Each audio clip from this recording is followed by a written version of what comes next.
அப்படி இருக்க போகிறீங்க, இப்படி இருக்க போகிறீங்க, அது நடக்க போகுது, இது நடக்க போகுது, சூப்பராக வந்துடுவீங்க, உங்கள் ராசிக்கு தான் சூப்பராக இருக்குது அப்படின்றது நீங்களும் சொல்லலாம், நானும் சொல்லலாம், யார் வேணாலும் சொல்லலாம். ஆதாரம் இருக்கணும் இல்லைங்களா? கன்னிராசிக்கு நான் நல்லா இருக்குது, ஜாக்பாட் அடிக்க போகுதுன்னு சொல்கிறேன், அதுக்கு ஒரு ஆதாரம் இல்லாத நான் பேச மாட்டேன். அப்போது ஒரு வருட கிரகம்னு எடுத்துக்கிட்டிங்கன்னா சனி, குரு, ராகு, கேது, இந்த கிரகம் தான் வருட கிரகம்.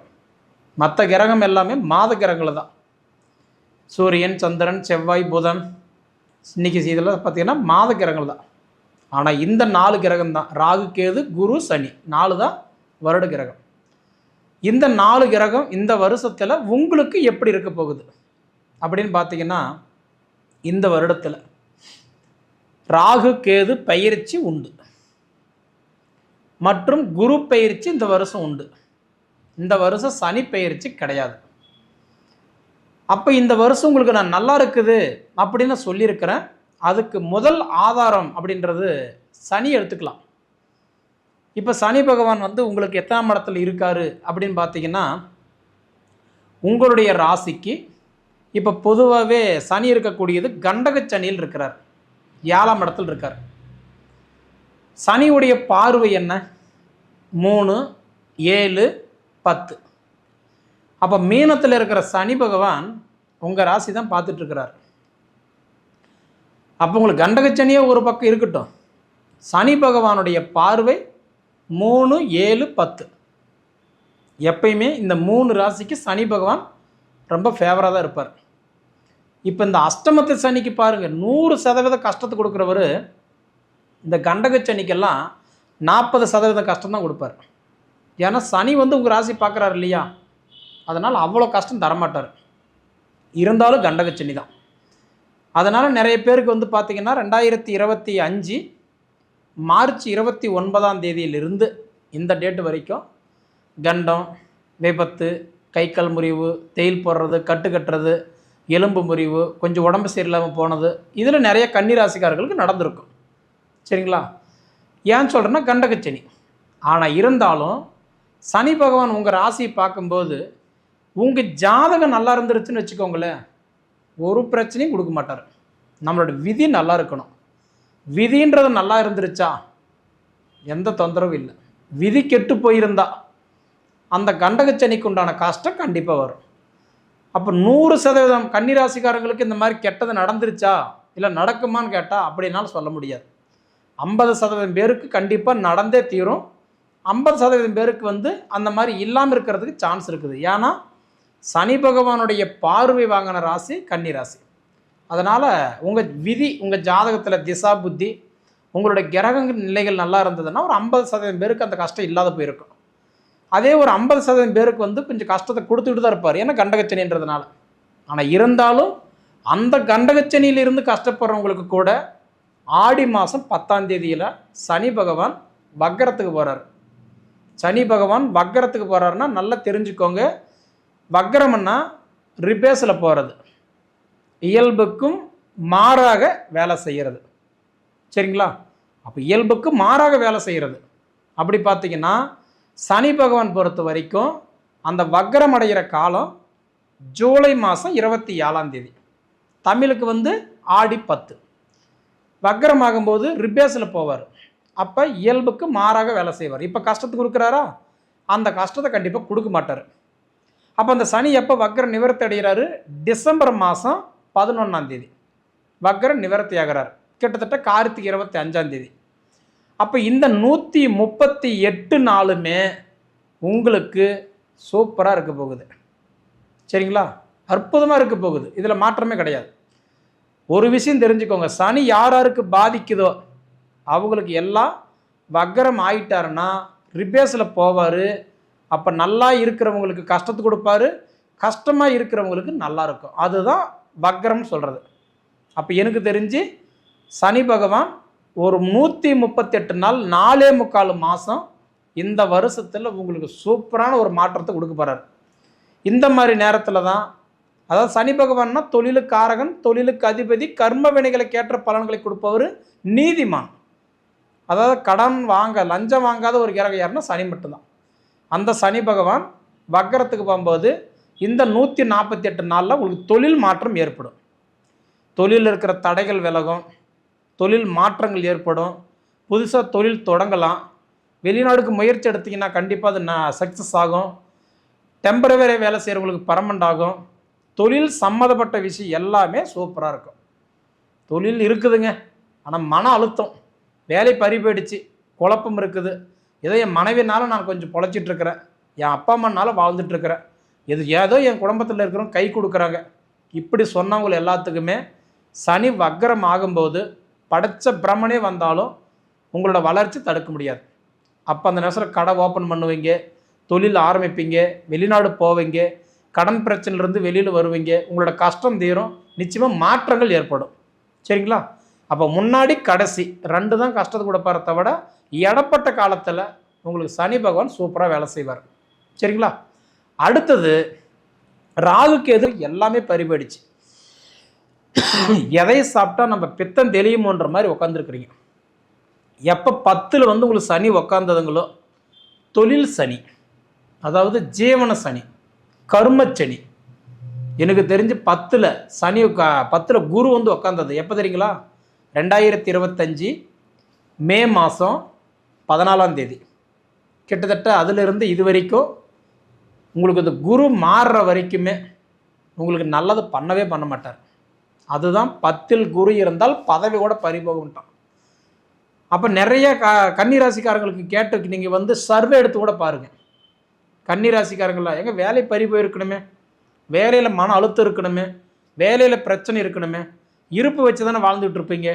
மனைவி சப்போர்ட்டு, அம்மா சப்போர்ட்டு, அப்பா சப்போர்ட்டு, ஏதோ ஒரு வகையில் கையில் இருக்கிற இருப்பு வச்சு தான் வாழ்ந்துட்டு இருப்பீங்க அப்படின்னு கேட்டிங்கன்னா நிச்சயமாக அதுதாங்க நடக்குதுன்னு சொல்லுவாங்க. இது ஏன் சொல்கிறேன்னா 10ஆம் இடத்துல குரு உக்காந்தது மே மாதம் 14ஆம் தேதி சுத்தமாகவே நல்லா இல்லை. ஆனால் அந்த குரு 10ஆம் இடத்துல இருக்கிற குரு இப்போ 11ஆம் இடத்துக்கு, அது லாபஸ்தானத்துக்கு வராரு. அப்போ உங்களோட நிலைமை ஜூன் மாதம் 1ஆம் தேதி வரைக்கும், தமிழுக்கு சொல்லணும்னா வைகாசி 18ஆம் தேதி வரைக்கும், 17ஆம் தேதி வரைக்கும் தான் நல்லா இல்லை. ஏன்னா 18ஆம் தேதி தான் குரு பயிற்சி ஆகிறாரு. அப்போ 17ஆம் தேதி வரைக்கும் மட்டும்தான் உங்கள் நேரம் நல்லா இல்லை.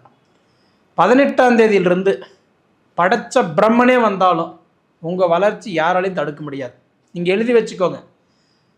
கட்டன்றது வைகாசி 18ஆம் தேதியில் இருந்து அடுத்தது பார்த்துட்டிங்கன்னா ஐப்பசி 13ஆம் தேதி வரைக்கும், அதாவது அக்டோபர் மாதம் 30ஆம் தேதி வரைக்கும் 152 நாள் சூப்பராக இருக்க போகிறீங்க. 5 மாதம் வீடு கட்டக்கூடிய பாக்கியம் உங்களுக்கு கொடுக்கும். இடம் பிரச்சனை சால்வ் ஆகும். திருமணம், குழந்தை பாக்கியம் உங்கள் வீட்டில் கண்டிப்பாக நல்லது நடக்கும். உங்கள் வீட்டில் சுபகாரியம் நடக்கும்.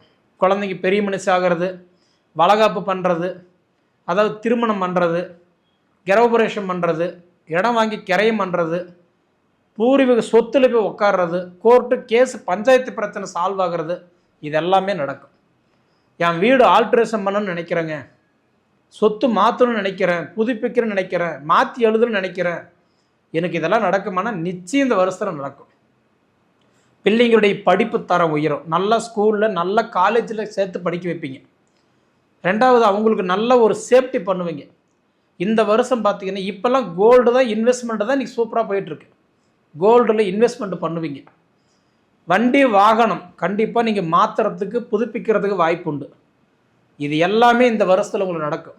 காரணம் என்னென்னா, அதாவது உங்களுக்கு குரு பகவான் லாபஸ்தானத்தில் வராரு, 11ஆம் இடத்துல வராரு. அது சாதாரணமாக வரல, உச்சத்தில் உட்கார்றாரு. உச்சம்னா என்னன்னு தெரியுங்களா? ஒரு கிரகம் 100 டிகிரியில் இருக்கும். அந்த கிரகம் உச்சம் அடையும் போது 200 டிகிரிக்கு போய் அவர் ரொம்ப நல்லது பண்ணுவார். நீச்சம் அடையும் போது அந்த கிரகம் செயல் இழந்துருவார். மகர ராசியில் குரு நீச்சம் அடைவார், செயல் இழந்துருவார். கடக ராசியில் குரு உட்காரும்போது 12 வருஷத்துக்கு ஒரு தடவை இந்த அதிசயம் நடக்கும். ஏன்னா ஒரு வருஷத்துக்கு ஒரு தடவை குரு ஒரு வீட்டில் இருப்பார். கடகராசிக்கு வரும்போது 11 வருஷம் முடிஞ்சு 12வது வருஷத்துல தான் கடகராசியில் உட்காருவார். அப்போ இந்த வருஷத்தில் பாருங்கள், கடகராசியில் குரு உட்கார்றார், உச்சம் அடைகிறார். அப்படி அடையும் போது தான் பேரும் புகழும் செல்வாக்கு அந்தஸ்து கௌரவத்தை கண்டிப்பாக உங்களுக்கு கொடுக்குறாரு. யாருக்கு முன்னாடி நீங்கள் நல்லா வாழணும்னு ஆசைப்பட்றீங்களோ அவங்களுக்கு முன்னாடி நீங்கள் நல்லா வாழ்ந்து காட்டுவீங்க. அதனால் எனக்கு தெரிஞ்சு, அதாவது சனி பகவான் வக்ரம் அடையும் போது 138 நாள் நல்லது பண்ணுறாரு. அதே மாதிரி பார்க்கும்போது உங்களுக்கு வந்து கட்டன்றது ராகு கேது பெயர்ச்சி அடைஞ்ச வாட்டி உங்களுக்கு நல்லது பண்ணுறாரு. குரு பகவானும் அதே மாதிரி பெயர்ச்சி அடைஞ்ச வாட்டி ஜூன் மாதம் 1ஆம் தேதிக்கு மேலே நல்லது பண்ணுறாரு. அப்போ எனக்கு தெரிஞ்சு இந்த வருடம் உங்களுக்கு அமோகமாக இருக்குன்னு சொல்கிறதில்ல மாற்றமே இல்லை. அதாவது உழைக்கிறவங்க, உயரவை நம்பி வாழ்கிறவங்க கண்டிப்பாக இந்த வருஷத்தில் நல்ல மாற்றத்தை அனுபவிக்கலாம். அதை தவிர அதாவது முடியலன்னு உட்காந்துட்டு இருக்கிறவங்களுக்கு நம்ம என்ன தான் தேனெல்லாம் பூசி தெருவெல்லாம் உரண்டுறாலும் ஒற்றை மண்ணை தானே ஓட்டும். 4 கமாண்டு வருது, 4 பேர் நம்மளை கேள்வி கேட்குறாங்க அப்படின்னா நாம் வளர்ந்துட்டுன்னு அர்த்தம். புரியுதுங்களா? சார் சொல்கிறவங்களாம் நல்லா இருக்குன்னு சொல்கிறேன் சார், எனக்கு நல்லா இல்லை அப்படின்னு சொல்கிறவங்கள நீங்கள் திருப்பி கேளுங்க. நீங்கள் நல்லா இல்லைன்னு சொல்கிறீங்க, அப்போ உங்கள் ஜாதகத்தை பார்த்தீங்களா? உங்கள் ஜாதகத்துக்கு இந்த தொழில் தான் கரெக்டா? விவசாயம் பண்ணி சாதித்தவங்க கோடிக்கணக்கான பேர் பார்த்துருக்குறோம். கவர்மெண்ட் வேலையிலிருந்து சாதிக்காதவங்க இன்னும் கஷ்டப்பட்டுட்டு இருக்கிறவங்க இன்னும் நம்ம பார்த்துக்கிட்டு தான் இருக்கிறோம். நம்ம ஜாதகத்தில் நமக்கு இந்த தொழில் கரெக்டா, எந்த தொழிலில் உட்காரணும், எப்படி செஞ்சால் நல்லா இருக்கும், முதல்ல நம்ம ஜாதகத்தை பார்த்துக்கணும். நம்ம வந்து நமக்கு தகுந்த வேலையில் உட்காந்ததை நாம் 4 காசு சம்பாதிக்க முடியும். புரியுதுங்களா? அதனால் நம்ம படைச்சிட்டாங்க, நாமளும் ஏதோ வாழ்ந்துட்டுருக்குறோம், ஏதோ வேலைக்கு போகிறோம், 4 காசு சம்பாதிக்கிறோம், மிச்சம் பண்ண முடியலனா எப்படி மிச்சம் பண்ண முடியும்? போட வேண்டிய புண்ணுக்கு போட வேண்டிய மருந்து போட்டால் தான் அது நல்லாகும். புரியுதுங்களா? அதனால் என்ன அப்படின்னா, உங்களுக்கு என்ன தொழில் செய்யலான்றதை முதல்ல பாருங்கள். உங்களோட ஜாதகம் நல்லா இருக்குதான்னு பாருங்கள். ஒரு இடத்துல ஜாதகம் கொடுத்து பார்க்கும்போது ஜாதகத்தை கொடுக்காதீங்க. நான் ஓப்பனாக சொல்கிறேன், ஜாதகத்தை தயவு செய்து கொடுக்காதீங்க. உங்கள் டேட் ஆஃப் பர்த்து, உங்களுடைய டைமு, உங்களுடைய பர்த்து பிளேஸு, உங்களுடைய நேமு. ஏன்னா ஒவ்வொரு மாவட்டத்துக்கும் சூரிய உதயம் மாறும். பொதுவாக நீங்கள் டேட் ஆஃப் பர்த் டைம் மட்டும் கொடுத்தீங்கன்னா ஒரே சூரிய உதவி வச்சு பார்த்தாங்கன்னா ஒவ்வொரு மாவட்டத்துக்கு மாறும். ஒரு வினாடிக்கு 2.5 நாளைக்கு போட்டு ஒரு ஜாதகத்தை கணிச்சு பார்த்து பலன்னு சொல்கிறோம், துல்லியமாக வராது. அதுக்கு முன்னாடி நீங்கள் என்ன பண்ணுறேன்னா, உங்கள் ஜாதகம் கரெக்டாக இருக்கான்றது ஒரு தடவை பார்த்துக்கோங்க. அப்படி இருந்துருச்சுன்னா இந்த வருஷம் உங்களோட வளர்ச்சி யாராலையுமே தடுக்க முடியாது. எனக்கு தெரிஞ்சு இந்த வருஷம் உங்கள் வீட்டில் சுபகாரியம் ஃபஸ்ட் நடக்கும். சரிங்களா? 2வது தொழில் வளர்ச்சி நல்லா இருக்கும், தொழிலை சாதிப்பீங்க, கடன் பிரச்சனை தீரும், கருத்து வேறுபாடுகள் தீரும், சொந்த பந்தம் நாடி வருவாங்க. அதாவது உடல் உபாதி இல்லாமல், நோயினுடைய இல்லாமல் உங்கள் லைஃப் சீராக இருக்கும். அனுபவித்து பார்த்து சொல்லுங்கள். நன்றி.